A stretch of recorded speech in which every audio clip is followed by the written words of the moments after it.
tomber. Et il y a une affiche qui met déjà le feu. Ah oui, on peut le dire. France contre Sénégal. Exactement. Une rencontre qui, avant même d'être jouée, elle est déjà chargée d'histoire. Elle résonne avec une des plus grosses surprises de l'histoire du foot. Bonjour, c'est tout à fait ça. C'est une de ces affiches où le passé, on a l'impression, pèse presque plus lourd que le présent. C'est ça. Alors, pour explorer ce sujet, on a une source principale. C'est un article du média sportif sénégalais wisport.com. L'objectif, c'est vraiment de décortiquer comment le poids de l'histoire, et surtout d'un match joué il y a 23 ans, façonne déjà toutes les attentes pour cette confrontation. Au-delà d'un simple match à venir, on va analyser la mémoire collective, tout le symbolisme, la charge psychologique. D'une rivalité qui est née d'un exploit. C'est l'histoire d'un passé qui, en fait, refuse de se laisser oublier. Absolument. Bon, décortiquons ça.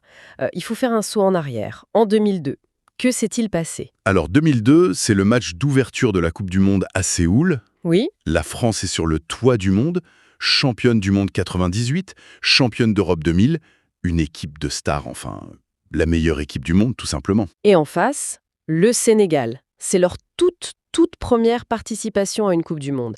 Personne ne mise un centime sur eux. Personne. Et pourtant, le score final, 1-0 pour le Sénégal.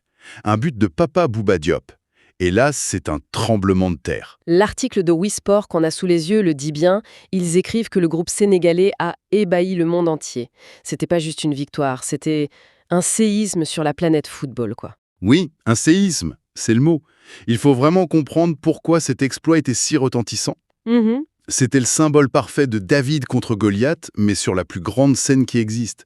Cette victoire, elle a instantanément placé le Sénégal sur la carte du football international. Et elle a aussi défini toute une génération de joueurs. Absolument. C'est là qu'est né le surnom, les Lions de la Teranga de 2002. C'est devenu leur identité, le mythe fondateur. Un mythe qui est visiblement toujours brûlant d'actualité. Et ça nous amène au cœur de l'article de Wisport, qui se concentre sur une personne en particulier. Habib Beye. Personnage central, en effet. Qui est-il exactement?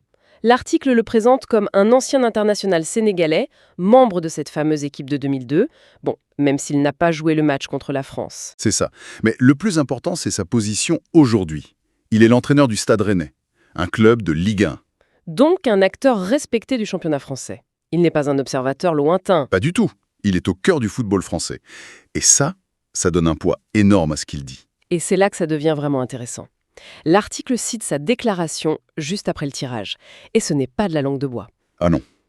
Il sort une phrase, c'est une véritable prophétie. Je le cite. 23 ans après, bis repetita avec le même dénouement. Ça ne peut pas être autrement. Ça se reproduira 23 ans plus tard. C'est fascinant. Ce qui est fascinant ici, c'est le ton. La certitude. La certitude absolue. Il ne dit pas « j'espère » ou « on a une chance ». Il affirme « ça se reproduira ». C'est plus qu'un souhait. On dirait presque que c'est écrit. Exactement. Il transforme un match de foot en un événement presque mystique, dicté par le destin. Et cette symétrie des 23 ans, c'est un outil narratif hyper puissant. C'est un message fort en tout cas. Destiné à inspirer l'équipe actuelle, à raviver la flamme chez les supporters. Bien sûr. Mais c'est aussi une manière de lancer le combat psychologique. Alors justement, parlons-en. Comment est-ce que ce souvenir de 2002, il influence concrètement le match de 2026? Pour le Sénégal, l'article le montre bien, c'est une source de confiance immense. C'est la preuve que l'impossible est possible. Et pour la France, est-ce que c'est un fantôme du passé? Un avertissement? C'est exactement ça. Pour les Lions sénégalais, c'est un héritage à honorer. Pour les Bleus, c'est une anomalie historique. Une cicatrice qu'ils voudront sûrement effacer. Donc la déclaration de bail, c'est une façon de... De jeter de l'huile sur le feu, en quelque sorte. C'est un acte de guerre psychologique précoce. Il utilise l'histoire pour construire un récit, pour mettre la pression sur l'adversaire et en même temps pour galvaniser ses propres troupes. C'est très habile. Et ce qui est intéressant, c'est qu'il ne le fait pas depuis n'importe où. Ah, ça c'est un point crucial. L'article le mentionne bien, il fait cette déclaration au micro de Ligue 1+. Pas anodin du tout. Non, parce qu'il ne parle pas depuis un média sénégalais que le public français pourrait ignorer. Il parle depuis le cœur même du football français. Voilà.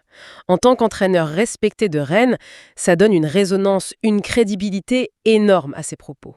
Ce n'est pas un commentaire lointain, c'est une affirmation faite de l'intérieur. Je vois. C'est une manière de planter une petite graine du doute. C'est exactement ça. Directement dans le cerveau du football français. Il sait parfaitement comment ces mots vont être reçus ici, comment ils vont être analysés, disséqués. C'est un coup de maître en communication. Alors, qu'est-ce que tout cela signifie, au final? Une simple citation dans un article révèle à quel point un match qui aura lieu dans plusieurs mois est déjà hanté. Hanté et défini par un unique moment du passé. L'histoire n'est pas morte, elle n'est pas dans les livres d'archives. Elle est une force vive qui va peser sur chaque minute de ce France-Sénégal. C'est une force vive et ça soulève une question importante, je trouve. Laquelle? L'article de Wisport se concentre logiquement sur la perspective sénégalaise. Oui, celle de la répétition de l'histoire. La force qu'on puise dans ce souvenir glorieux. Mais que se passe-t-il lorsqu'une nation sportive se définit si fortement par un seul et unique exploit passé? Je vois où vous voulez en venir. Ce souvenir, est-ce qu'il est uniquement une source de motivation ou est-ce qu'il pourrait aussi devenir un fardeau? Un fardeau, c'est-à-dire une sorte de prison dorée? Une prison dorée, c'est exactement l'idée. Quand un seul exploit, aussi monumental soit-il, devient la référence absolue pendant plus de 20 ans, est-ce que ça ne finit pas par créer une pression démesurée sur les générations qui suivent? Les joueurs de 2026 ne jouent pas seulement contre la France. Voilà. Ils ne jouent pas seulement contre Mbappé. Ils jouent aussi contre le fantôme héroïque de l'équipe de 2002, contre la légende de leurs aînés.